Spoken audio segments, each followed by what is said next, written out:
It was just another road trip. 9 friends escaping the city, roaring through the darkness on our motorcycles toward a remote farmhouse.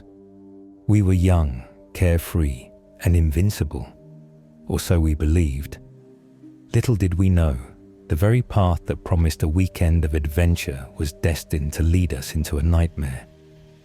The laughter we heard that night still echoes in my dreams, a haunting, bone-chilling cackle from the darkness above. We never expected to uncover the truth behind the local legends, but some truths are better left buried in the shadows. We'd spent countless weekends exploring the countryside, escaping the city's suffocating embrace for open skies and quiet roads. Our group of 9 was inseparable, bound by adventures, late-night conversations, and the freedom of riding motorcycles under the moonlit sky. Junior year was filled with stress, deadlines, and constant demands. The idea of a weekend getaway to our friend Tom's farm was irresistible. Tom's family owned a sprawling 200-acre property in rural isolation, complete with vast chicken coops and an inviting farmhouse pool. It was the perfect backdrop for our weekend escape. Riding through the countryside that Friday evening, we felt invincible. 9 friends sharing a youthful bravado that blinded us to the shadows lurking ahead. The first night was filled with laughter, beer, and moonlit swimming. The second day, blurred by under the hot sun, carefree and joyous until late Saturday night. Around 11, when Tom's father called the farmhouse, his voice trembled slightly as he relayed the news.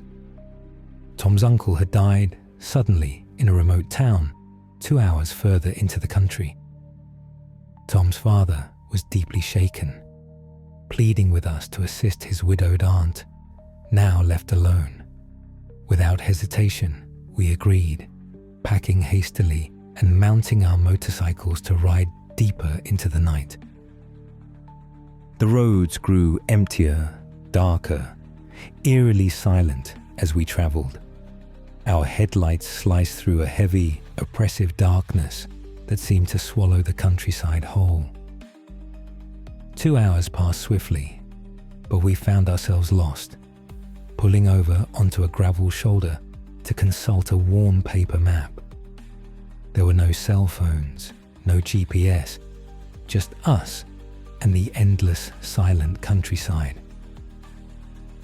20 anxious minutes ticked by before headlights appeared in the distance.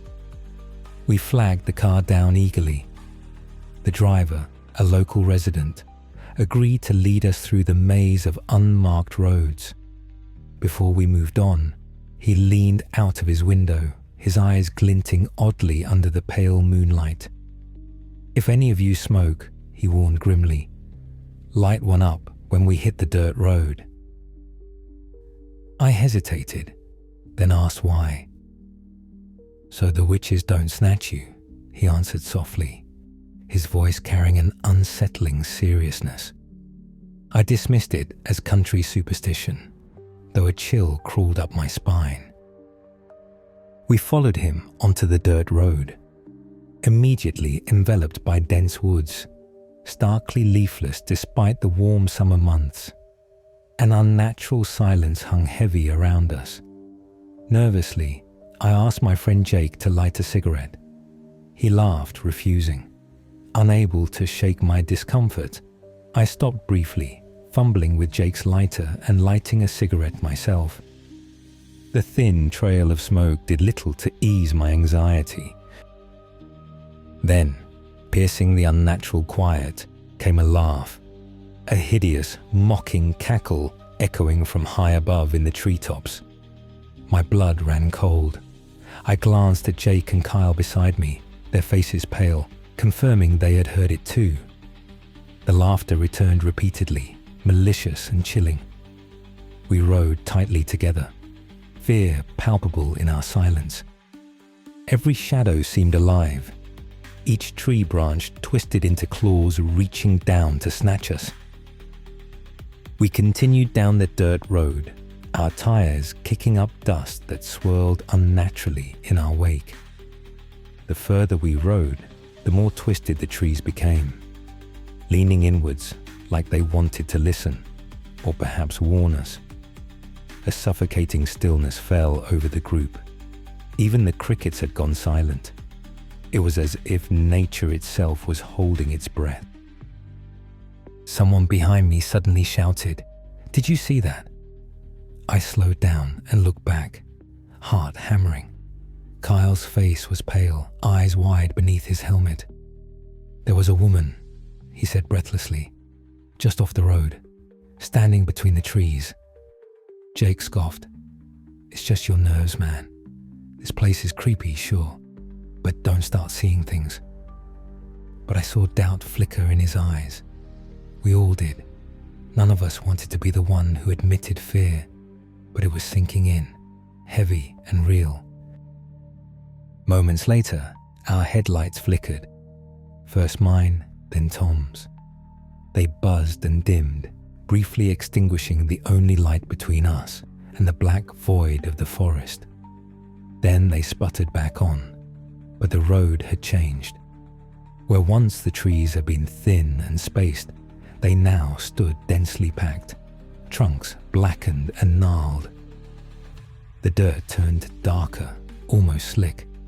The air smelled like iron and rotting leaves. We rode on in tight formation. No one spoke now. Another laugh echoed from above. This time it didn't sound like one voice. It was a chorus, distorted, inhuman, like broken wind chimes shrieking through the branches. Jake revved his engine and sped ahead, yelling for us to follow. As we did, something moved beside me. Fast, pale, impossible to fully see. A flutter of white, a flick of dark hair. I nearly lost control of the bike. At last, the woods parted, revealing a solitary house illuminated dimly from within. Our guide waved briefly and drove away, leaving us shaken and silent. We knocked hesitantly, the widow opening the door with tear-streaked eyes. We spent the next day comforting and assisting her, doing our best to ignore the night's horrors. That night, as I lay on the couch, I couldn't sleep. I stared at the window, half expecting to see a face staring back. Around 3 a.m. I got up to smoke. Outside, the night air was still and heavy. Just as I lit the cigarette, a breeze rushed past me, icy and sharp, whispering something I couldn't understand. I froze. The laughter didn't come this time, but I knew something was still out there, watching. The next morning, the widow prepared us breakfast with hands that trembled. She told us, almost in passing, that her husband used to carry firecrackers whenever he went into the woods after dark. He said it kept her at bay, she said quietly, never specifying who her was, but we all understood. As we rode home, no one cracked jokes, no one laughed. The wind seemed colder, the trees less inviting. The countryside had lost its charm. We stayed close together all the way back to the city, a silent pact never to take that road again. We never returned to that part of the state. Even reunions were hosted elsewhere, and though years passed, that dirt road haunted all of us in different ways. Kyle moved away and wouldn't talk about that night.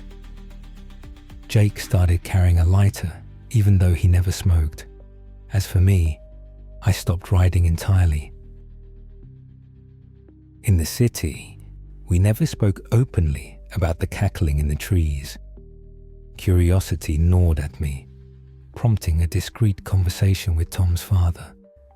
He nodded slowly at my recounting, acknowledging the local legend, a witch lurking in those woods, hungry for the souls of men unfortunate enough to cross her path after dark.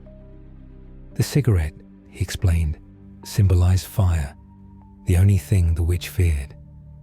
His casual dismissal of the legend as rural superstition struck me deeply. I knew the truth.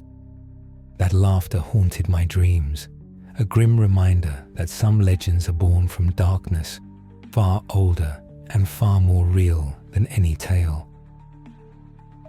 Years have passed since that night, but the dread remains vivid, the memories untouched by time.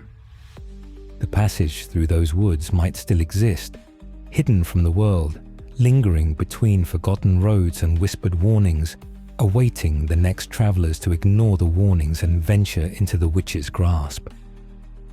Some stories aren't warnings, they're traps, and sometimes, if you ride far enough into the night, the road doesn't let you go.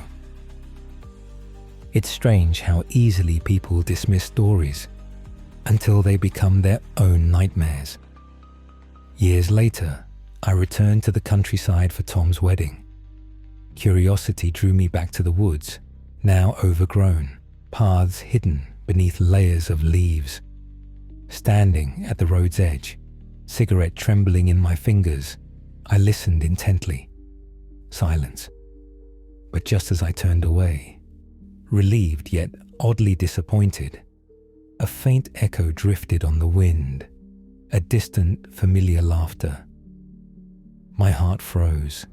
Was it memory haunting me, or something far darker, still lurking among those dead trees, waiting patiently for my return? And so, the shadows stretch further, and the mystery only deepens. But this is far from the end. It's merely the beginning. What lingers beyond the door? Who is whispering your name? And what is that shifting in the corner of your eye? The answers await in the next chapter of these chilling tales. Subscribe to Nightfall Crypt and hit the notification bell, because the Crypt's secrets are endless and the darkness never sleeps. Until next time, stay in the light if you can.